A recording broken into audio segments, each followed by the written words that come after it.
Rico, the last interview of 2011. Yeah, what a year it's been. I just want to basically do the interview today because obviously I think this will be the last one for 2011, and I just want to talk about a few issues that we've been through this year. Really, like I could start off with the whole BDO review, especially the Home Affairs Scrutiny Sub-Panel's work into the BDO financial management of Operation Rectangle, which I think we can all say was an incredible piece of work, especially for a Jersey scrutiny panel, because especially over the last 3 years, the scrutiny process has had a lot of negative press, negative outlook, and it was just very reassuring. But at the end, I thought they did a really good report. Many issues have come from it, as we know, which I don't really want to touch on, to go over old ground as such. Like we all know that there's, like say, Mick Gradwell, the media, the relationship between Gradwell, Walkup, the whole very, especially the media's outlook on it all. So yeah, I think that has been a real big success this year. Well, certainly, to my mind, exposed the massive flaws in our media. That's what the Scrutiny Sub-Panel's review, as well as the leaking of confidential information, but it was a massive review. Yeah, I think everybody, whether it be positive or negative, I think everybody would have got something out of it. Definitely, even Home Affairs themselves, because I think it's probably the first time that the Home Affairs Department have spoken about the financial side of Operation Rectangle in an open and transparent way, where people have come in, they've given evidence, they've been able to react to other evidence and submissions. And I think once the panel put all the evidence together and came out with their report and conclusions, I think, my own opinion, I think it was a bloody good report. Yeah, it was a good report. Let's hope it doesn't get shelved. No, I mean, again, I know that's been mentioned once or twice, but I think the actual report will have its day, and I believe with a committee of inquiry, it will have its day there, because it's a piece of work that people can refer to now. Is my opinion. So you look back on 2011 because it was you that, if you like, brought this review about in scrutiny. So you look at that as a success. Yeah, definitely. I mean, for me, on a personal level, I've 2011, I'll say, God, I've learned so much. I've learned a lot about how I go about looking at evidence. Not being afraid to ask the questions, because the BDO review all came about just by the off chance of hearing one of your videos of Mr. Harper and then talking about expenses, and then just from that and knowing of the BDO review, and it had been in my subconscious as BDO, and then I was just like, well, hang on a minute, the BDO review, and then just from looking at it, I knew there was problems. And it revealed so much, as we said. Yeah, it revealed so much.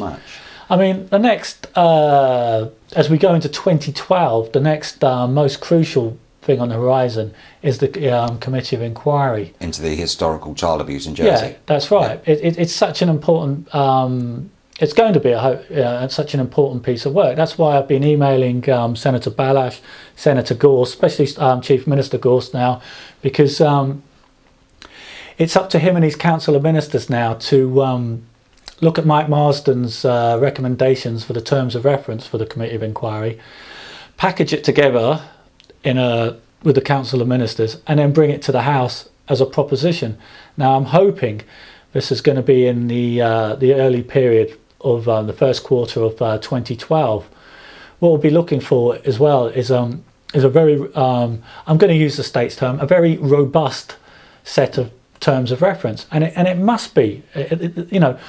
I've said in my emails, the media, all the social services, Crown officers, basically any agency that has responsibility for children over the past decades have got to be looked at, because we know child abuse happened for decades. And we also know in the care of the states of Jersey, but we also know nothing happened.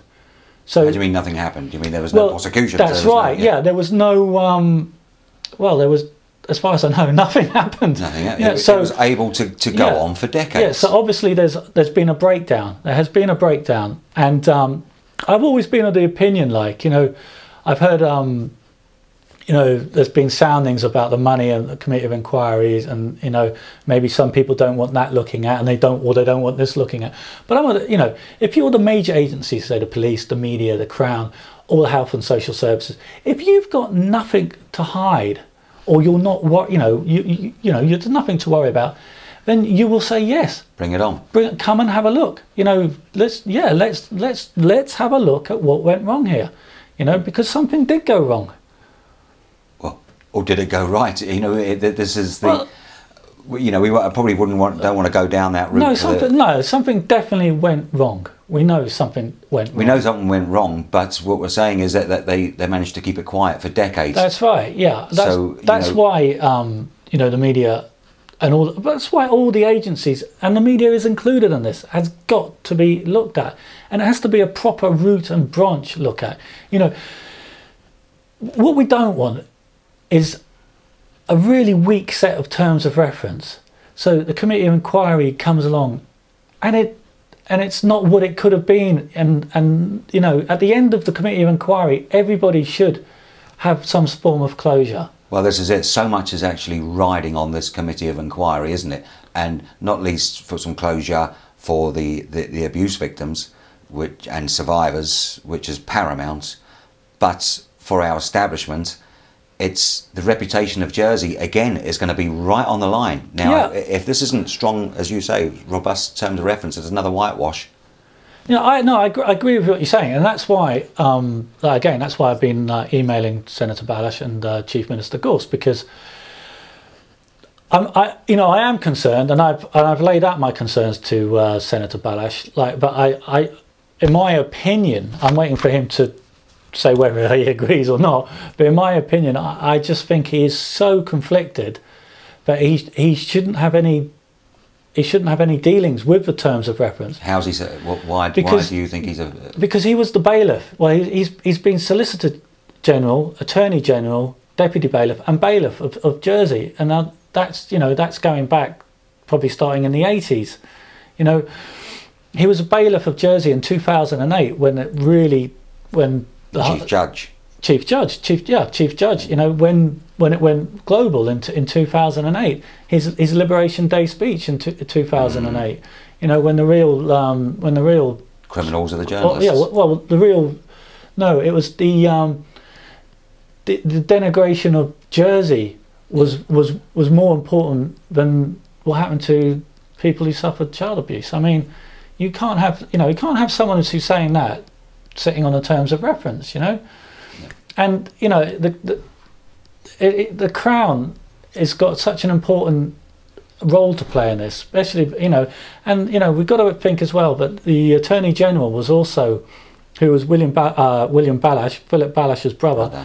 You know, he was the Attorney General at the time. That's a conflict right there. So feudal, isn't it? This is so feudal. This is the impression that I'm getting, and I know viewers will get the feudalism. Yeah, it is a feudal power. I mean, it's like, you know, nothing has been looked at. You know, it's almost like the judiciary is like you can't look at the judiciary, like, you know. I remember like even on the Curtis Warren case. And there was a lot about, you know, the gathering of evidence. I remember how, you know, I think it was Tim Lecoq at the time said, you know, you're not looking at us.